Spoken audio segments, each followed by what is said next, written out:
الحمدللہ رب العالمین والعاقبۃ للمتقین والصلاۃ والسلام علی خاتم النبیین۔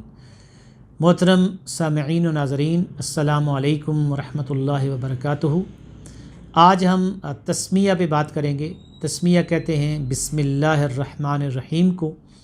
اور اس میں الرحمن الرحیم سورۃ الفاتحہ کی ایک آیت بھی ہے، اور اس میں جو ہے وہ تسمیہ میں قرآن مجید کی 114 صورتوں میں سے 113 صورتوں کے شروع میں تسمیہ آئی ہے، یعنی بسم اللہ الرحمن الرحیم لکھا گیا ہے باقاعدہ۔ اور سورہ نمل میں، سورہ توبہ میں یہ نہیں آئی، اور سورہ نمل میں یہ 2 دفعہ ہے۔ اس کا مطلب ہے کہ 114 مرتبہ یہ قرآن مجید میں سورۃ الفاتحہ آئی ہے۔ تو اس میں جو اہم بات ہے وہ یہ ہے کہ اللہ کے نام کے ساتھ، عربی میں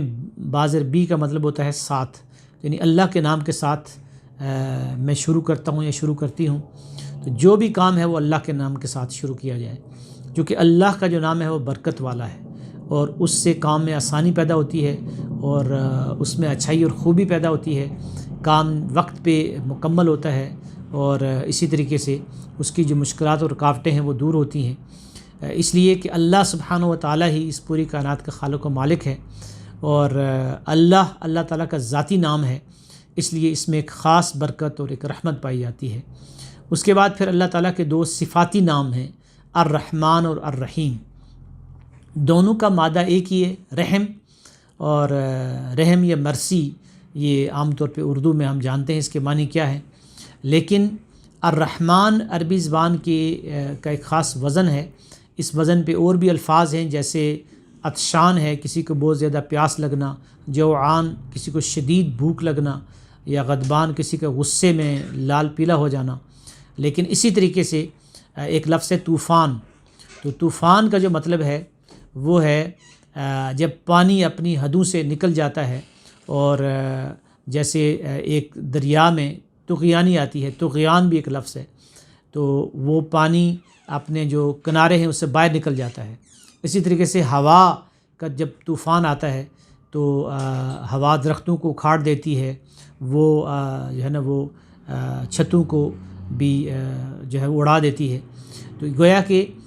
اس میں شدت کے، جوش کے، کثرت کے، طاقت کے، قوت کے معنی پائے جاتے ہیں، کہ وہ ہستی کہ جس کی رحمت میں شدت ہے، جوش ہے، ولولہ ہے،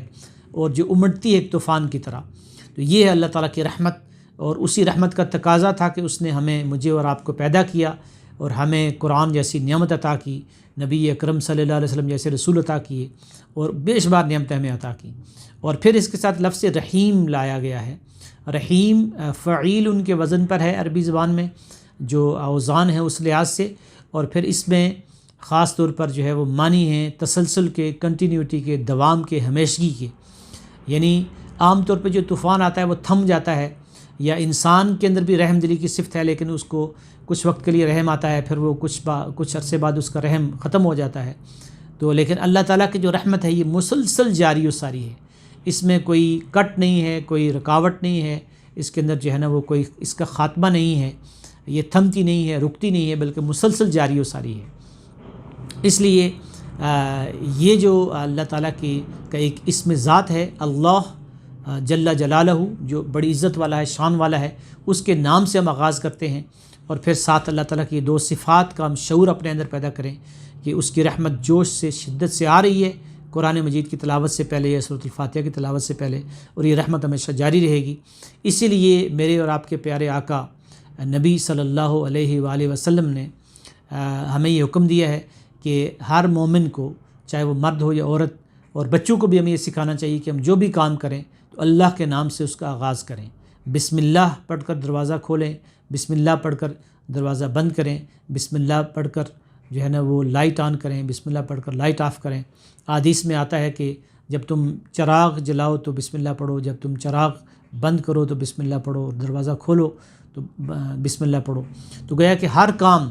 جو ہے نا وہ اللہ کے نام سے جب آغاز کریں گے تو اللہ تعالیٰ کی رحمت، اس کی برکت، اور وہ پورے جوش سے، شدت سے ہمارے ساتھ آئے گی، اور مسلسل ہمارا ساتھ دے گی۔ تو اس کا ایک فائدہ یہ بھی ہے اس عادت کا کہ بسم اللہ پڑھنے سے پھر ہم جو ہے نا گناہوں سے بھی بچ سکتے ہیں۔ ہر کام سے پہلے بسم اللہ پڑھیں گے تو اللہ کی یاد آئے گی، اور اللہ کی یاد ایک ایسی طاقت اور قوت ہے کہ جو ہمیں گناہوں سے بچا سکتی ہے اور ہمیں نیکی کے اوپر ابھار سکتی ہے۔ اس لیے تسمیہ ایک ایسا بابرکت جملہ ہے کہ اگرچہ ہم اس کو بچپن میں سیکھ لیتے ہیں، لیکن اگر ہمیں اللہ سبحانہ و تعالیٰ کی عظمت اور جلال کا احساس ہو، جب ہم لفظ اللہ ادا کریں تو اللہ تعالیٰ کی عظمت اور بڑائی کو سوچیں، اور پھر الرحمن الرحیم میں اللہ تعالیٰ کی رحمت کا ہم تصور کریں، اس کی نعمتوں کا تصور کریں، تو اس طریقے سے ہماری جو تسمیہ ہے یا بسم اللہ پڑھنا ہے، اس میں ایک طرح کا ایک ہم لذت محسوس کریں گے، ایک طرح کی ہمیں خوشی ہوگی، اور